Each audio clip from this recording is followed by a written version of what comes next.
இருந்தாலும் நம்ம அதை தான் சொல்றோம். அப்ப நம்மளுடைய ஜாதகத்துல சில தோஷங்கள் அப்படின்னு இருக்கு. அந்த தோஷங்கள் வந்து பாத்தீங்கன்னா அந்தந்த காலகட்டத்துல நமக்கு அது பாதிப்பு கொடுக்கும். இப்போ ஒரு ஜாதகத்துல செவ்வாய் தோஷம் இருந்தது அப்படின்னா அது எப்ப பாதிப்பு கொடுக்கும் அப்படின்னா திருமணம் சார்ந்த விஷயங்கள் வரும்போதுதான் அந்த செவ்வாய் தோஷமானது நம்மளுக்கு பாதிப்பு கொடுக்கும். அந்த மாதிரி ஒவ்வொரு காலகட்டம் அப்படிங்கிறது அந்த தோஷங்களுக்கு கண்டிப்பா உண்டு. ஒரு 2 வயசு குழந்தைக்கு போய் ஜாதகத்தை பார்த்துட்டு இந்த குழந்தைக்கு செவ்வாய் தோஷம் இருக்குதுங்க, நீங்க பரிகாரம் பண்ணுங்க அப்படின்னு சொன்னா அது நமக்கு தேவையில்லாது. அதான் சொல்லுவாங்க, எப்பவுமே ஜோதிடம் அப்படிங்கிறது வயசு, அதுக்கப்புறம் அவங்களுடைய கால நேரங்கள், திசா புத்திகள், அந்த டைம்ல கோச்சார கிரகங்கள் இதெல்லாம் சேரும் போதுதான் அந்த ஜாதகருக்கு அதுக்கான முழுமையான பலன்களை, அது நன்மையோ அல்லது தீமையோ நமக்கு அந்த அமைப்பை கண்டிப்பா கொடுக்கும். சரிங்களா? அப்படி இருக்கும்போது நம்மளுடைய ஜாதகத்துல அப்படி என்ன தோஷங்கள், முக்கியமான தோஷங்கள் தான் இது. அதாவது இது எல்லாமே பாத்தீங்க அப்படின்னா நம்ம 9 கிரகங்கள் நம்ம சொல்லுவோம் இல்லையா, 9 கிரகங்கள், சூரியன், சந்திரன், செவ்வாய், புதன், குரு, சுக்கிரன், சனி, ராகு, கேது அப்படின்னு சொல்லக்கூடிய 9 கிரகங்கள் தான் நம்மளுடைய ஜாதகத்தை ஆளுமை செய்கின்றன. அப்ப நம்ம வந்து ஏதாவது நம்ம கிரகங்களை ஆளுமை பண்றோமா அப்படின்னு கேட்டோம்னா கிடையவே கிடையாது. அப்ப கிரகங்கள் தான் மனிதர்களை ஆள்கின்றன. நீங்க அதை பத்தி ஜோதிடம் வந்து நீங்க எனக்கு வேணும், இல்ல வேண்டாம், நான் ஜாதகம் பார்ப்பேன், இல்ல நான் ஜாதகமே பார்க்க மாட்டேன், நான் சாமியே கும்பிட மாட்டேன், என்ன எந்த கிரகமும் ஒன்றும் பண்ணாது அப்படின்னாலும் நம்ம நினைக்கவே முடியாது. அந்த கிரகங்கள் அவங்க செய்யற வேலையை கரெக்டா செஞ்சுட்டே இருப்பாங்க. இப்ப சூரியன்னா காலையில 5:50க்கு 6 மணிக்கு சூரியன் உதிச்சிருவார், சாயந்தரம் 6 மணிக்கு சந்திரன் வந்துருவார். அப்ப அந்த 9 கிரகங்களும் எப்படி அந்த பிரபஞ்சத்துல இயங்கி கொண்டு இருக்கிறதோ அதே போலதான் நம்மளுடைய ஜாதகத்துல அந்த கிரகங்கள் இயங்கி கொண்டே இருக்கும். நான் வந்து அதெல்லாம் பார்க்க மாட்டேங்க, ஜோசியமெல்லாம் எனக்கு நம்பிக்கை இல்லை, நம்பவே வேண்டாங்க. இன்னைக்கு 4 நட்சத்திர திதி யோகம் கரணம் இந்த 5 சேர்ந்து அந்த 9 கிரகங்களும் சேர்ந்து உங்களுடைய ஜாதகத்துல நீங்க என்ன செய்யணும் அப்படின்னு தீர்மானிச்சிருக்கோ அதை தான் நீங்க செய்ய முடியும். நீங்க மாற்றா நான் வந்து இதை இல்லை, இன்னைக்கு வந்து நான் இதை செய்ய மாட்டேன், நான் வேற ஒன்று செய்வேன் அப்படின்னு நீங்க ஃபிக்ஸ் பண்ணி வச்சிருந்தீங்கன்னாலும் கூட அது நடக்காது.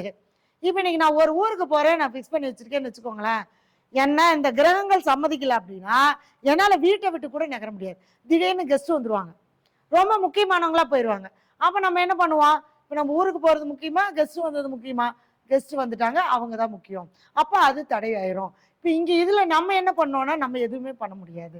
அப்ப எந்த ஒரு விஷயமா இருந்தாலும், நம்ம படிப்பாகட்டும், வேலையாகட்டும், திருமணமாகட்டும், குழந்தை பாக்கியமாகட்டும், எதுவா இருந்தாலும் நம்மளுடைய ஜாதகத்துல கிரகங்களுடைய அமைப்பை பொறுத்து தான் நம்மளுடைய வாழ்க்கை பயணமானது நம்மளுக்கு போய்கிட்டே இருக்கும். சரிங்களா?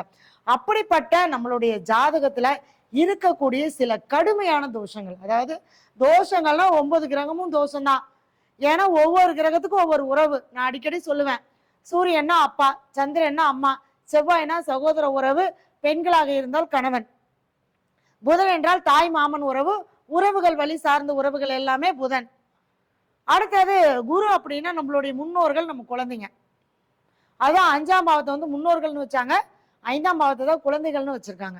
ஏன்னா நமக்கு முந்தின ஜென்ரேஷனும் அதுதான், நமக்கு வரப்போற ஜென்ரேஷனும் அதுதான். அதனாலதான் 5ஆம் பாவத்தில் புத்திர பாக்கியம் அப்படின்னு சொல்லக்கூடிய பூர்வ புண்ணியஸ்தானம் அப்படின்னு சொன்னாங்க. அப்ப ஒரு ஜாதகத்துல பூர்வ புண்ணியஸ்தானம் நல்லா இருந்தாதான் அந்த 5ஆம் பாவமானது நமக்கு நல்லபடியா செயல்படும் அப்படிங்கிறதுக்காக சொன்னாங்க. அப்ப அடுத்தது சுக்கிரன் அப்படின்னா ஆணுடைய ஜாதகத்துல மனைவி, சகோதரி, பெண்கள், அக்கா, தங்கச்சி, அடுத்தது வந்து பெண் குழந்தை, இது எல்லாமே சுக்கிரன். சனினா யாருங்க? சித்தப்பா, பெரியப்பா, பங்காளி வகலி உறவுகள் எல்லாமே சனி. ராகுனா யாரு? தாத்தா. அது தாய் வழியில வந்த தாத்தாவா இருந்தாலும் சரி, தந்தை வழியில வந்த தாத்தாவா இருந்தாலும் சரி. கேதுனா யாரு? பாட்டி. அப்ப தாய் வழி பாட்டியும் தந்தை வழி பாட்டியும் 2 பேர்த்தையும் குறிக்கக்கூடிய கிரகம் கேது. அப்ப 9 கிரகங்களும் 9 உறவுகளா வந்துருச்சா? அந்த காலத்துல இந்த 9 உறவுகளும் இருந்துச்சு, அதனால இந்த 9 கிரகமும் நல்லா செயல்பட்டுக்கிட்டு இருந்துச்சு. அப்ப என்ன ஆகி போச்சுன்னா நாளடைவில் ஒவ்வொரு உறவா நம்ம என்ன பண்ணிட்டோங்க, கஷ்டப்படுத்தி ஒவ்வொரு உறவா நம்ம வெளியில அனுப்பிக்கிட்டே வந்துட்டோம். இப்ப என்ன பாத்தீங்கன்னா ஹஸ்பண்ட் ஒன் ஒய்ஃப், கணவன் மனைவி, அவங்க மட்டும்தான். வேற அம்மா அப்பாவோ, தாத்தா பாட்டியோ, சித்தப்பா பெரியப்பாவோ யாருமே அந்த குடும்பத்துல வந்து ஒரு நல்லது கெட்டது சொல்றதுக்கு அவங்களால என்ன பண்ண முடியலைங்க, நம்ம அந்த உறவுகளை விலக்கி வச்சுட்டோம். இந்த உறவுகள் எல்லாம் விலகி போனதுனாலதான் நம்ம கிரகங்களை எல்லாம் தேடிட்டு இருக்கோம். அதாங்க உண்மை. இன்னைக்கு ஜாதகத்துல நீங்க எடுத்தீங்கன்னா 5ஆம் பாவம் கெட்டு போச்சு அப்படின்னா தாத்தா கண்டிப்பா நம்மளுக்கு தாத்தா இருந்திருப்பாரு, இல்ல தாத்தா அந்த அந்த அந்த உறவுகளை நம்ம கஷ்டப்படுத்தியிருப்போம். இந்த ஜென்மத்துல அல்ல, ஏதோ ஒரு பிறவில இந்த ஆத்மா அந்த சாபங்களை பெற்று வந்திருக்கும். அதுதான் நமக்கு தோஷங்களாகவும் சாபங்களாகவும் நமக்கு வருது. சாபங்கள் வேறு, தோஷங்கள் வேறு. தோஷங்கள் என்பது கிரக ரீதியா வரக்கூடிய அமைப்புல உண்டானது ஜாதகத்துல. தோஷங்கள் அப்படிங்கிறது பாத்தீங்க அப்படின்னா, அதாவது ஒவ்வொரு உறவின் ஆத்மாவின் வழியில் வரக்கூடியது சாபங்கள். இப்போ ஒரு அம்மா அப்பா சாபம் கொடுப்பாங்களான்னா கண்டிப்பா கொடுக்க மாட்டாங்க. ஆனா அவங்க அதே மனசு வருத்தப்படுற மாதிரி நடந்துக்கிட்டாங்கன்னா அவங்களுடைய ஆத்மா அந்த இடத்துல வலிக்கும். அப்ப அது என்ன ஆகுன்னா அது சாபமாக மாறும். அது ஒரு வகையான சப்ஜெக்ட். இப்ப நம்ம தோஷங்கள் நம்ம பார்க்க போறோம். இப்ப இதுல முக்கியமான தோஷம் என்னன்னா, இன்னைக்கு நிறைய ஜாதகத்துல இந்த தோஷங்களாலதான் நிறைய திருமணம் அப்படின்ற விஷயம். கேது தோஷம்.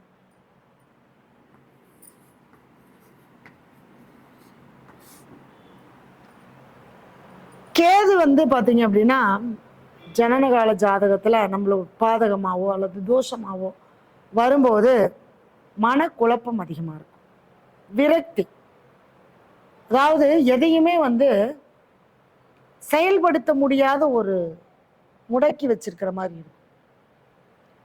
எதுலயும் ஒரு விருப்பு இருக்காது, ஒரு விருப்பு வெறுப்பற்ற நிலைன்னு சொல்லுவாங்க இல்லையா, அந்த நிலைக்கு கொண்டு போய் விட்டு வறுமை, கடன், எந்த ஒரு விஷயத்தை செஞ்சாலும் சிரமம், எதுலையுமே ஒரு நிம்மதி இருக்காது, தாழ்வு மனப்பான்மையை கொடுக்கும், உடல் உபாதைகளை கொடுக்கும். கேதுனா அமிலச்சத்து குறைவா இருக்கும், இப்ப அணுக்களுடைய எண்ணிக்கை கம்மியா இருக்கும். சில நேரங்கள்ல சந்திரன் கேது தாயாருக்கு மனநிலை பாதிக்கப்படும், தாயாருக்கு உடல்நிலை பாதிக்கப்படும், இவங்களுக்கு அந்த ஸ்டேஜ் வரும்போது பாதிக்கப்படும். எல்லாமே இந்த கேது தோஷத்தினால ஏற்படக்கூடியது. இதுக்கு ஒரு பரிகாரம் என்ன அப்படின்னா, பூம்புகார் பக்கத்துல கீழ்பெரும்பள்ளம், கீழ்பெரும்பள்ளம் கேதுவுடைய ஸ்தலம், அங்க போய் அபிஷேகம் பண்ணி அர்ச்சனை பண்ணி சாமி கும்பிட்டுவாங்க. வருஷத்துல ஒரு முறை போயிட்டு வாங்க. ஆமா, கண்டினியூ போயிடுச்சு, கட் பண்ணி போக. அடுத்தது வந்து பாத்தீங்க அப்படின்னா திருப்பாம்புரம், அங்க போயிட்டு பாலாபிஷேகம் பண்ணி சாமி கும்பிட்டுவாங்க. அடுத்தது இந்த ராகு கேதுக்கே நான் முன்னாடியே சொல்லிட்டேன், விநாயகர் பக்கத்துல இருக்கக்கூடிய அந்த ராகு கேதுவுடைய சிலைக்கு ஒரு அபிஷேகம் பண்ணணும். ஆனா ஆக்சுவலா முன்னாடி இன்னைக்கு ராகு கேது சிலை தான் வைக்கலான்னு சார் சொன்னாரு. ஆனா அதை பத்தியே தான் இன்னைக்கு பேச்சு போயிட்டு இருக்குது. அதாவது இந்த ராகு கேது தோஷம் இருந்தா இந்த சர்பசாந்தி பரிகாரம் எப்படி பண்றது அப்படின்னா, கருங்கல்ல சிலை செஞ்சு அதை ஒரு 7 நாளைக்கு நம்ம தண்ணியில ஊற வச்சு அதுக்கு முறையா 48 நாள் அபிஷேகம் பண்ணி அதுக்கு முறையா சில மந்திரங்கள் சொல்லி சாப விமோச்சனம் பண்ணி அதுக்கப்புறம் அதை கொண்டு போய் ஒரு கோவிலில் பிரதிஷ்டை பண்ணிட்டு வர்றது உங்களுக்கு இந்த சர்ப்ப தோஷங்களை நிவர்த்தி செய்யும். அடுத்தது வந்து பார்த்தீங்க அப்படின்னா விநாயகருக்கும் ஆஞ்சநேயர் 2 பேருமே கேதுவுடைய ஆதிக்கம். மூல நட்சத்திரத்தில் ஆஞ்சநேயர் பிறந்தாரு. விநாயகர் வந்து பார்த்தீங்க அப்படின்னா கேதுவுடைய வழிபாட்டு முறை. அப்போ விநாயகரையும் கேது பகவானையும் வழிபாடு, ஆஞ்சநேயரையும் வழிபாடு பண்ணலாம். அடுத்தது சித்திரகுப்தர் வழிபாடு சிறப்பு, சித்தர்களுடைய வழிபாடு சிறப்பு. அதாவது மகான்களாக வாழ்ந்த சித்தர்கள்,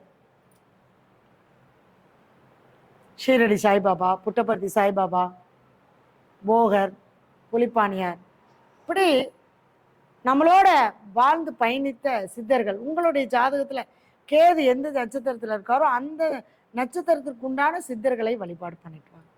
வழிபாடு பண்ணிட்டு போது கண்டிப்பா இந்த கேதுவுடைய தோஷமானது நம்மளுக்கு நிவர்த்தியாகும். சரிங்களா?